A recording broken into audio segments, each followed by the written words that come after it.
Hello guys, welcome back to my channel. তোমরা সবাই কেমন আছো? আশা করছি ভালো আছো। আমি অনেক ভালো আছি। তো আজ আমি তোমাদের সাথে শেয়ার করছি টক দইয়ের ঘোল। যেহেতু আমাদের এখানে অনেক গরম, তাই আমি মা বাড়িতে ছিলাম। দুপুরবেলার দিকে কিছুই ভালো লাগছিল না গরমের মধ্যে, তাই সবাই বললো যে দইয়ের ঘোল বানাতে। এত গরমের মধ্যে এর থেকে ভালো জিনিস আমি আর কিছুই পাই না।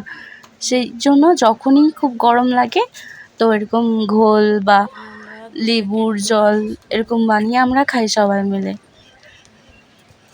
যেহেতু মামা বাড়িতে অনেক লোক, সেই জন্য আমি এখানে 2 প্যাকেট টক দই দিয়ে দিলাম। সো এখানে আমি একটা ভুল করে ফেলেছিলাম। আমি কতটা জল দিয়েছিলাম সেটা তোমাদের সাথে শেয়ার করতে পারিনি, কিন্তু এখানে আমি 1 লিটার জল ইউজ করেছিলাম। তোমরা যত লোক খাবে সেই হিসাবে জল দিতে পারো। আর 1 প্যাকেট জলজিরা দিয়ে দিয়েছিলাম।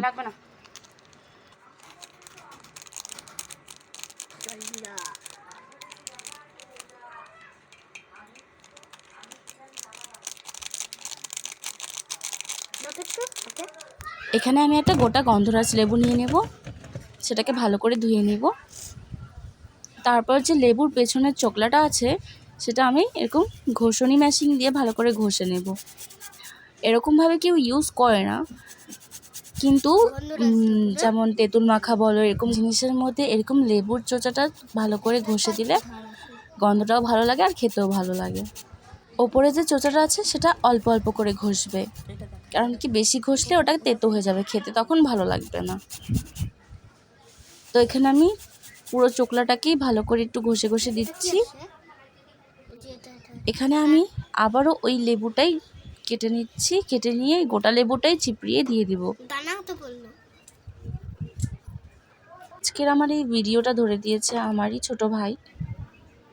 যেমন ধরিয়ে দিচ্ছিল ভিডিওটা, তেমন বকর বকরও খুব করছিল। যাই হোক, নাই মামার থেকে কানা মামা অনেক ভালো। এরপর পরিমাণ মতো নুন দিয়ে দিব। এরপর আমি এতে দিয়ে দিচ্ছি 2 চামচ চিনি। আপনারা পরিমাণ মতন চিনি দিতে পারবেন, যে যেমন মিষ্টি খেতে চায় তেমনই চিনি দিতে পারো। যেহেতু এখানে অনেক গরম, সেজন্য শুধু ফ্রিজে ঠান্ডা জল দিলেই হবে না। তো দেখলাম ফ্রিজে বরফ জমে আছে, তো সেই বরফগুলো আমি এখানে দিয়ে দেব।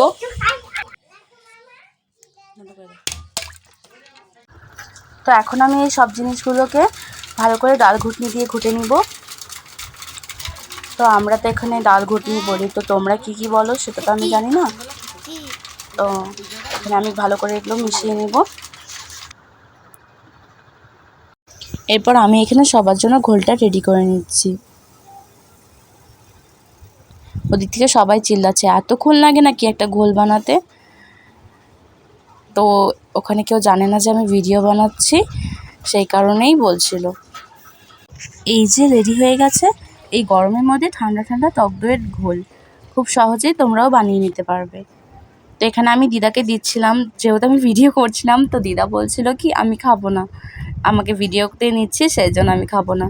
পরে আবার বলছে কি ক্যামেরাটা বন্ধ করে দিচ্ছিস, তো এখন দে, আমি এখন খাবো। ভিডিওটা যদি তোমাদের ভালো লেগে থাকে একটা লাইক, কমেন্ট অ্যান্ড সাবস্ক্রাইব করে দিও। ধন্যবাদ বন্ধুরা, টাটা।